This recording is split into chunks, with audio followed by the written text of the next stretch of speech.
Ano nga ba ang tama? Angpao or ampaw? Sa tradisyon ng Chinese, tayong mga Pilipino ay na-adapt na din natin ang Chinese tradition sa pagbibigay ng tinatawag nating red envelopes. Katulad na lang ng Christmas, New Year, Chinese New Year o kaya birthdays. Ngayong paparating na Chinese New Year. Sa mga Chino, alam nyo ba at kung bakit sila nagbibigay ng red envelopes tuwing Chinese New Year? Pero bago iyan, alamin muna natin kung ano nga ba ang tamang tawag sa red envelopes. Ito ba ay angpao or ito ay ampaw? Well, na-vlog ko po ang content na ito kung ano ang tamang tawag sa red envelope. Red envelope sa Ingles. Pero ano naman ang tamang tawag sa Hokkien o kaya ay Cantonese o kaya ay sa Chinese. Marami sa ating mga Pilipino na gumagamit ng word na ampaw. At may mga nakikita din naman ako na gumagamit ng word na angpaw. Tulad ng nabasa ko sa isang post dito sa Facebook. Pasko, Pasko, pumili ng numero, kulay na gusto nyo. Bawat ampaw ay may laman na cash. Lagay sa comment ang napili. Saan nga ba ang tama? Ampaw o angpaw? At mayroon din naman akong nabasa sa isang comment na naman na ginamit ang salitang angpaw. Katulad nito, here's how to participate. Guess how much is in the angpaw. The clue is obvious.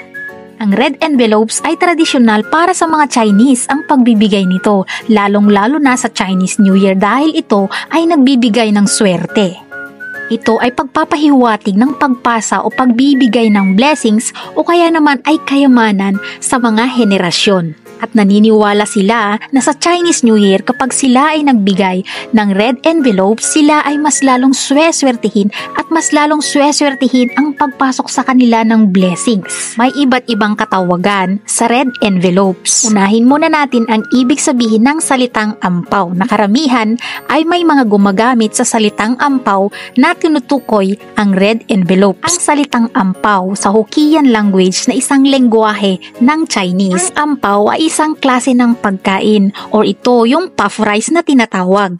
Isa itong snack recipe. Matamis ito na kadalasan ay kinakain at binibigay natin ito para sa pagkain ng mga bata. At bakit nga ba marami ang nagkakamali sa pagtawag ng red envelopes, ampaw or angpaw? Dahil ito ay may parehas na pagbigkas at may parehas na tunog. Dumako naman tayo sa iba't ibang tawag ng red envelopes. Isa dito ang angpaw, o kaya naman ay lacy packet, o kaya naman ay tinatawag na red packets. Tinatawag ding angpaw at tinatawag ding hongbao. Ang salitang angpaw ay isang Hokkien language pronunciation para sa red packet. Ang hongbao naman ay pronunciation para sa red packet na salitang Mandarin. At ang lacy naman, pronunciation para sa red packet na salitang Cantonese, na isa sa mga lengguwahe ng mga lahing Chinese. At tradisyonal sa Chinese New Year ang pagbibigay ng mga red envelopes, na ito ay may laman na pera. Kadalasan, ang mga ginagamit o nilalagay ng mga pera ay mga bago at malutong o galing sa mga bangko. At magkano naman ang halaga na pwedeng ilagay sa red envelope? Maswerte ang paglalagay ng even numbers katulad ng 2, 200, 2,000, 800, maliban sa paglalagay ng number 4 katulad ng 40, 400, 444 dahil para sa lahing Chino, malas ang numero number 4 dahil ang number 4 ay simbolo ng kamatayan o death.